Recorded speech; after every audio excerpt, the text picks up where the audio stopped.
sifa nk'umuntu wiyubatse kuva mu bwana nubwo yakuze akunda fashion biragaragara ko nyine igishoro cye cyose yakimuriye muri fashion ariko akaba abwiye bagenzi be ati try mukuri maboko mu mifuka mujye ku akazi kari kose kagutunga kandi uko iminsi igenda yicuma biraza nimucike intege. Sifa rero mu kiganiro cya televiziyo yacu tuyadukunda kugira utuntu bita TikTok.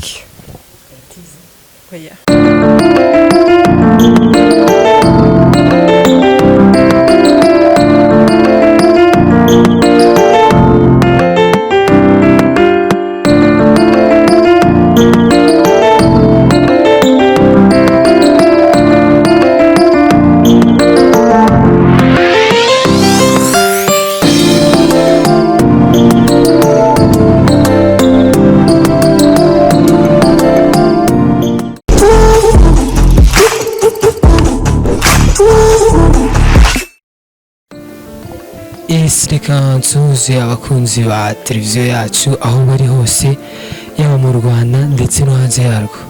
Of course njye nitwa Pacifique Byiringiro, iyi ni Kwisanga TV. Uyu munsi rero twinjiye muri entertainment ya Musanze, twagiye dusura abahanzi batandukanye, abapenta, abantu bakurikiye, abadesign. Uyu munsi twaje gusura umwe mu bantu bari muri iyo industry entertainment ariko bakora ibintu bya fashion. Murakoze, nitwa Ishimwe Sifa ku mazina yanjye, nkuko mubivuze nkaba ndi umufasha mu rurimi rwacu, nkaba nambika abantu imideri itandukanye. Murakoze. Yambika abantu style zitandukanye ariko noneho ziba zihariye za creativity. So yitwa Sifa mukuri misi ni meza cyane, asa neza pe. Murakoze. Ninde wakwambitse? Ni wowe yambitse? Yego ni njyewe. Yego birumvikana ko ari fashion zanjye, ngomba kwihera uko byagenda kose. Murakoze. None se imyenda wambaye ni myiza pe, nashimye. Yaba ifite izina? No. Iyi myenda nambaye ni fashion zisanzwe. Ku myenda y'abamama ni amakanzu. Urabona ko ni amakanzu atari maremare magufi, nta birenze n'ibyo ngibyo. No ku mutwe ariko kabisa biragaragara ko usa neza, kandi n'ubu fashion ni ibintu by'imitwe nabyo baba babizi, nabyo bintu se nabyirebaho. Yego birumvikana ko ngomba gusa neza kuko nibyo nkora.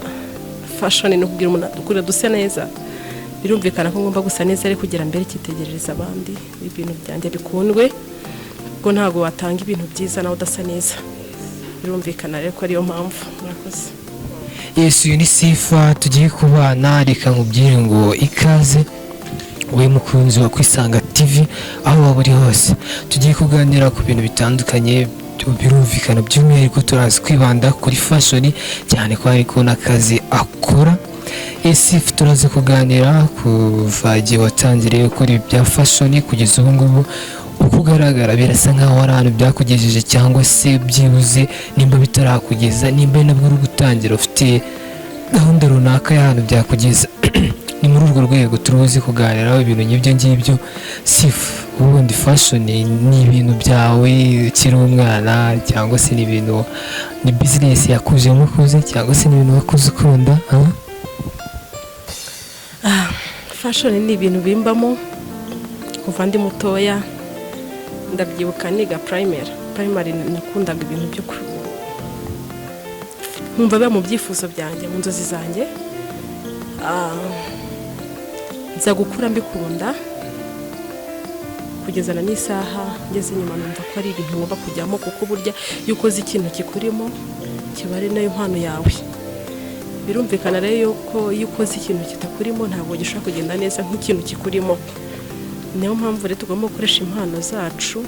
Igihe impano ikurimo ukayikoresha kandi nibwo uyikoramo neza, birumvikana nibwo ushobora gukora business yawe kuraninga neza bitewe n'uko uyikunze kandi wavutse ari ikintu kikurimo. Business yanjye ndayikunda cyane rero, cyane kuva ndi umwana kugeza amagingo aya ngaya. numva ari ibintu nkunze, numva ari ibintu nkora bindimo.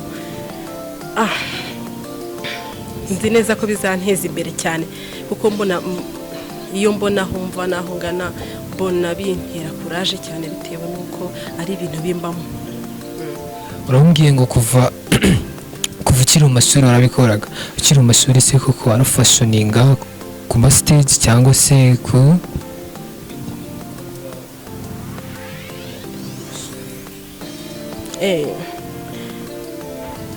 ubundi urabona ukuntu abanyeshuri nko muri primaire, urabona ukuntu abantu bakunda gutanga udusenete, utuntu mbega two gushimisha abana. Njya akenshi nakundaga gukina udusenete ndi kwambika abantu, nkumva nakora ibintu by'amastire, nabambitse neza, nabateze ibitambara nagize ne ewana. Ni ibintu nakuze bimbamo kugeza amagingo aya ngaya. Yes, birumvikana ko sifa ibintu akora ni ibintu byamujemo kuva akiri umwana, ni impano yakuranye mbese muri make. Ariko noneho sifa tugiye kuza urihangana, ngiye kukubaza ku bibazo bisa nkaho sinzi navuga ko bigoye. Ubundi iyo urebye fashion muri aka karere kanyu ndetse no hanze yako, by'umwihariko na za Kigali, ubona fashion ihagaze gute mu buryo bwa finance? Fashion ni ikintu mbona kamere mu Rwanda. Mu Rwanda ni ikintu kigenda kizamuka buhoro buhoro gitera intambwe ku yindi, kigenda kiva ahantu habi kijya ahantu heza, bitewe nuko hambere ibi bintu ntabwo byabagaho mu gihugu cyacu cy'u Rwanda, ntabwo abantu babihaga agaciro. Ariko ubu ngubu bimaze gufata intera ndende ku buryo usigaye usanga fashion zacu zigeze mu bihugu byo hanze, zimaze gutera imbere rwose, zikunzwe ahantu hose ku isi yose. Niyo mpamvu mbona ngewe zimaze guteza imbere abanyarwandakazi n'abanyarwanda, yego nanjye ndimo zimaze kuduteza imbere cyane, bitewe nuko zikunzwe kandi natwe uburyo tubyitwaramo, uburyo dukundisha abandi bantu fashion zacu. Biragaragara ko umugani iyo umuntu arebye fashion ya hano mu Rwanda, yaba mu karere ka Musanze ndetse n'i Kigali, urebye amakampani asigaye ashoramo, bose barashora. So wowe urakora iki kugira ngo urenge Musanze, ugere ku rwego, usohoke muri Musanze, ugere no mu tundi turere, by'umwihariko ugere no ku rwego rw'igihugu? Uri gukora iki? Cyane ko nabonye ufite ibintu byiza kabisa, ni creativity nziza. Uri gukora iki kugira ngo ugere ku rwego rw'igihugu? Birumvikana yuko ari imbaraga zikomeye cyane, gushyiramo akabaraga cyane, ariko hari uburyo bwinshi budufasha nk'imbuga nkoranyambaga. Ubu ngubu nkoresha urubuga rwa Instagram. Yego, kuri Instagram yitwa gute? Nitwa Golden Fashion. Yego, Sifa Golden Fashion. Mu mazina yanjye njye nitwa Sifa Golden Fashion. Ntabwo nabasobanuriye neza, birumvikana yuko Golden Fashion tifitemo navuga ko ari uburyo bubiri. Yes, dufitemo Golden Image na Sifa Golden Fashion. Amafashion akunda kujyana ibintu by'amashina byitoro bigeraho. Komeza. Yego, bitewe nuko rero Golden Fashion, Golden Image imfasha mu kugenda namamaza ibikorwa byanjye mu buryo bw'amafoto, tubicisha ku mbuga nkoranyambaga. Ni muri ubwo buryo tugenda tubimenyekanisha ahantu hose, hanyuma noneho n'ibikorwa byiza bigatuma abantu bagenda bamenya fashion zacu, tukarushaho gutera imbere. Yego. Sifa, urabona aba fashion hari ukuntu mpamvu ufite ibintu by'ibitaramo mu karere cyangwa se no hanze yako, hano muri Musanze mujye mugira gahunda yo gutegura ibitaramo mu fashioning imyambaro yanyu? Hari igihe dutegura nk'ibintu byo kugaragaza imideri naho Musanze, birumvikana. Hanyuma tukagira igihe cyo kugaragaza ibicuruzwa byacu, imideri yacu hanze. Ni muri urwo rwego narwo bidufasha kugenda tumenyekanisha imideri yacu, ikagenda isakara ahantu hose. Yego, mu bitaramo tugenda twambika abantu bari guparticipa muri ibyo bitaramo, ni mu buryo bwinshi tugenda dukoresha. sifa iyo urebye fashion muri iki gihe uko ihagaze mu Rwanda ubona abantu benshi batayiha agaciro, ubona n'ubundi ari ba bantu basa nkaho babisobanukiwe neza, ubona ariyo mpamvu fashion itaratumbagira cyane ku rwego rw'ibindi bihugu. Urabona mu bihugu byateye imbere fashion biteye imbere cyane, ugasanga nimba hateguye igitaramo cya fashion runaka, urugero ni nka Rihanna afite kampani ya fashion ikomeye cyane, iyo bateguye igitaramo usanga ari ibintu byiza cyane bikomeye, batumiye abahanzi bakomeye. So ubona ariyo mpamvu mu Rwanda bidatumbagira ku rwego rwo hejuru. Mbona impamvu bituruka kuri twe Abanyarwanda. Kugeza isaha hariho umunyarwanda cyangwa se umunyarwandakazi tuyumvamo fashion ziba mu Rwanda, bitewe n'uko akenshi urasanga umuntu niba umukoreye fashion cyangwa se niba abonye fashion runaka yakozwe mu gitenge, aratangira avuga ati ngewe iyi fashion nanjye nagenda nkayikoreshereza, ndagenda mfata igitenge nanjye nidodere. Ariyo mpamvu biyo nuvuga ngo barashishura. Navuga ko bakunda gushishura cyane ku buryo batateza imbere wa muco wacu, ya fashion yacu, akaba ariyo mpamvu mbona ari ntago bagira ishyaka ryo kuzamura fashion yacu. Ibihugu byo hanze rero biturusha icyo kintu, biza agaciro ka fashion akariko kuko biri mu bintu bizamura igihugu. Igihe rero Abanyarwanda ntabwo twabisobanukirwa neza akamaro ka fashion z'igihugu. Ndabona ariyo mpamvu, niyo mpamvu mbonamo imbogamizi cyane cyane ni ikintu twebwe Abanyarwanda tubanza tumenye agaciro ka fashion yacu, hanyuma tuyiha agaciro. Nitumara kuyiha agaciro tuzagenda tuyimenyekanisha ahantu hose, kuko twebwe ubwacu nidutangira tukayambara tugatangira tukayikundisha abo mu bihugu byo hanze, bivuze ngo fashion yacu izakundwa kandi izagera kure. Urumva ko sifa Abanyarwanda ni muzi ibintu bya fashion, murabona ko ni umuntu usa neza, arasa neza pe cyane. Ariko so sifa ubundi fashion ubona iyo uyikoze ubona hari ukuntu wakunguka, ari ibintu byatunga umuntu. Birumvikana ku rugero rwiza cyane rwose cyane. Ni ukuvuga ngo fashion wayitwayemo neza rwose, ukayinjiramo atari bya bintu byo gupapira. Fashion ni ikintu cyiza gishaka gutunga ukagera ahantu ukagera ku rugero rushimishije. Nshishikariza abandi bose kuba bakunda imyambaro yacu. Imyambaro yacu ni myiza cyane kandi rwose ni ikintu gishobora kuzamura kikugeza ku ntambwe, ukava ku ntambwe yo hasi ukajya ku ntambwe yo hejuru. Yego. None se sifa mujya mugira byibuze ibituntu twa creativity, urabona amafashion akomeye, hari ukuntu ajya agira imyambaro ibana yihariye ariko bifite gakondo iwacu. Mwebwe mufite ibintu byibuze bya gakondo, apana kuba bavuga ati ngo ngiye no kwiformira aha. Urabona hari ukuntu bakora formule yo hanze bikajya gusa no hanze. Mwebwe creativity zanyu zihagaze gute?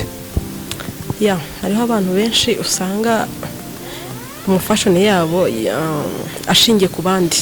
Navuga nkuko gushishura mvugaga, ngiye fashion zanjye ntago ari za fashion ndeba ngo ndebe ngo ndajya gushishura indi fashion bakoze ngo ngende ku mbuga kuri za Pinterest ngo ndebe ngo nandi ma fashion y'abandi ngo mbe yashishura. Ntago ari uko biteye. Iyo biri mu mpano yawe biba binarimo koko. Njyewe ndicara ngatekereza eske nakaye gashya nakora kuri fashion yanjye, ni gute nakora umwambaro wanjye nta handi nawe urebeye mwihimbiye kandi kavamo style nziza. Ni muri ubwo buryo njyewe nubwo buryo nkoresha bwo kugira nkore imyenda yanjye kandi yihariye. Yego. Reka mbwire buri munyarwanda wese ahari kabisa, sifa afite kampani yitwa Golden Fashion, ariko kubiyemo ibintu byinshi cyane. Uramutse ushaka ibintu bye, urabona ko yambaye agakanzu ke, ntekereza ko agakanzu yaragafashoninze burya, ugashaka bamwandikira kuri Instagram ye yitwa Golden Sifa Fashion. Sifa Golden Fashion. Niho wamusanga, umushaka urabona ko yambaye agakanzu keza kabisa kamedi ni sifa nyine. Niko bimeze sifa. Ubundi ni ikibazo ngiye kukubaza, kiragaruka hanini kuri entertainment muri rusange. Iyo ubonye entertainment ya Musanze muri rusange nyine fashion, kuririmba n'ibiki, cinema, iyo ibyo bintu mbega entertainment muri rusange ubundi ihagaze gutiri gutera imbere gusubira inyuma, tubwire cyane ko biri kuvugwa ko za Kigali zisigaye ziterwa ubwoba n'akarere ka Musanze bitewe n'uburyo ki Musanze igira creativity. Tubwire iyo ubonye iyo entertainment ya Musanze uyibona ihagaze gutiri ku kigero gishimishije cyangwa se iracyiyubaka? kwiyubaka bihoraho buri gihe, ntago baragera ku rugero navuga ngo barangije kwiyubaka, baracyiyubaka. Ariko none ari ukuntu bivuga ko abantu b'i Kigali bavuga ko Musanze ubundi ni akarere kagira ibintu byihariye kaba kadashaka gusohoka hanze. Ubwo nimba ari abanyamuziki, twe turi abanyamuziki dutera imbere iwacu, nimba turi abafashoni turaba abafashoni dutera imbere iwacu. Ubona ibyo bintu hari ikintu bibafasha kuruta uko mwatera intambwe musohoka mu karere?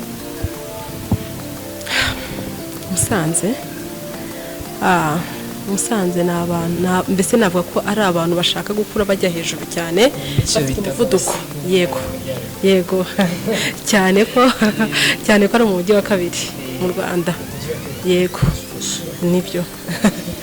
Okay, Musanze ni umujyi mwiza cyane, abantu navuga ngo havamo abasitari benshi cyane. Hariho usibye n'ahangaha mu mujyi hari benshi bagiye bava muri za Kinigi, abasitari bakomeye bari mu ntara ya Kigali, mu murwa wa Kigali. Bivuze ko Musanze yagiye ibyara abantu benshi, abahanzi benshi, abasitari benshi bazwi. Nuko akenshi ikibazo tugira nuko ntabwo turi proud yo kuva mu ntara, ntabwo turi proud yabyo. Ariko uwafata igihe akagenda akabaza abahanzi bari mu mujyi wa Kigali, usanga benshi bava mu Musanze. No, niba yarifasha akavuga ngo yavukiye Kigali, ntabwo ari njye wajya kwimuvugira, kuri kose bariyizi. Muzi mwarakuranye hano nyine muri Musanze, birazwi cyane rwose. Yego se wowe ugeze abeshyara? Oya, njye ndumva rwose njye ndi proud ya Musanze, kandi Musanze ni ahantu heza cyane. Uri ready kuzamura cyane, mbishoboye, mfite imbaraga zishoboka zose nabazamura bakazamuka akajya ku rwego rwo hejuru. Yego cyane, niyo mpamvu rero njye uko mbibona abahanzi bavukiye Musanze barazamuka cyane ku buryo mbona kwa kundi ko abahanzi cyangwa se abasitari bagenda bagera mu murwa ntibagaruke kuzamura abasigaye. Ariko ngewe nzi neza yuko Musanze rwose ni ahantu hafatika, ahantu hazamura n'ubukungu bw'igihugu bukagenda neza cyane. Ubona biterwa n'iki se kubona abantu bazamukiye mu ntara bagera i Kigali bakirya ngo ngewe navukiye mu Kugikunda, ngewe ndi umwana w'Inyamirambo? Ibyo bintu ubona biterwa n'iki cyane? Ni uko wenda babona ahantu waba ari mu cyaro, cyangwa se niyo mpamvu? Birumvikana ko abantu benshi ni ibintu biba biri muri kamere y'umuntu atakuramo. Ariko njye nsanga impamvu ari ukwanga kugaragaza ko bavuye mu byaro. Ariko ubu busanzwe rwose ntago hamwaye ku buryo umuntu atahitirira. Ni iki ngiki kibamo gusa, nta yindi mpamvu. Ni sifa dufitanye ikiganiro.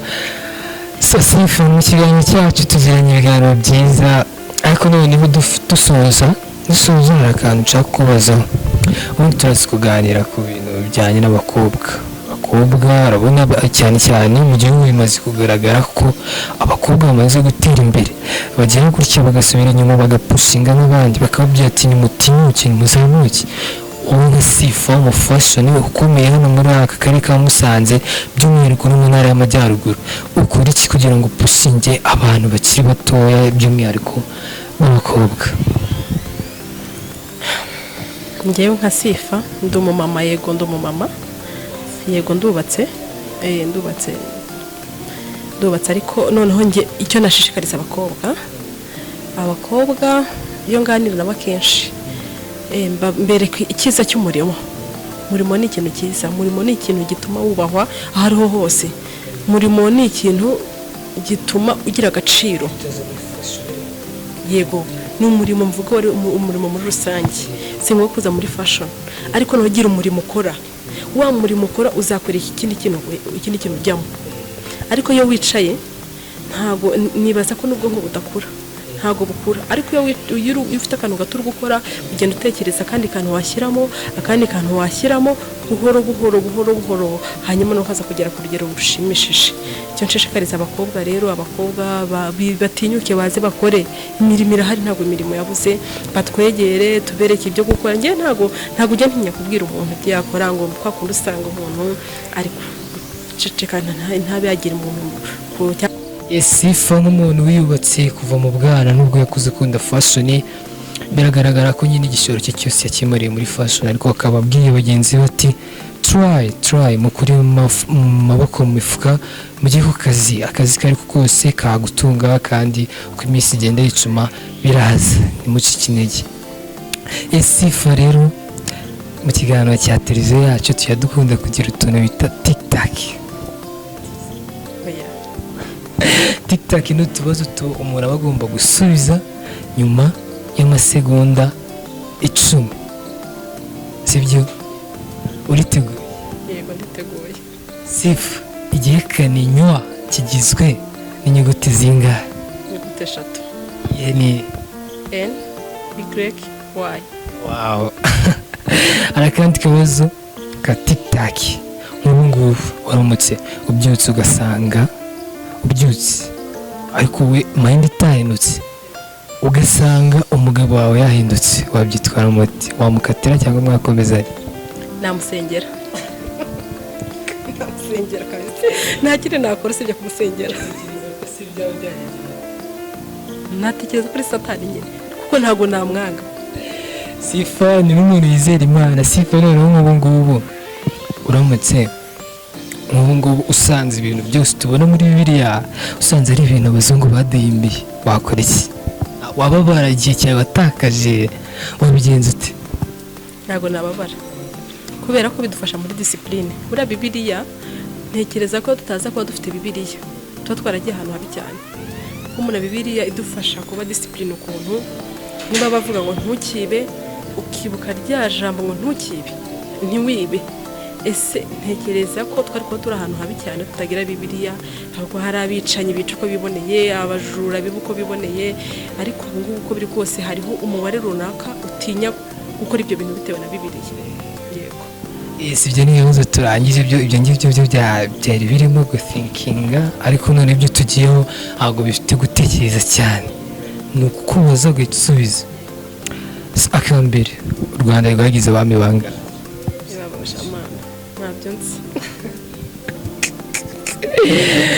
umujyi witwa Johannesburg ni wo mu kihe gihugu geography yarananiraga history yarananiraga cyane yego nibyo bintu ntumvaga birumvikana ko nageragezaga perezida watowe muri Amerika ubu ngubu yitwa nde watowe ari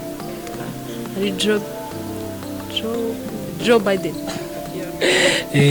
sifa twari twagiranye ikiganiro reka ngushimire murakoze cyane nishimiye kugirana ikiganiro nawe yego namwe murakoze ko mwafasha yego reka mbwira abakunzi ba televiziyo yacu ngo mwakoze kudukurikirana niba wakunze ikiganiro cyacu kora subscribe ushaka kutugira igitekerezo andika comment utwoherereze njye nitwa Pacifique murakoze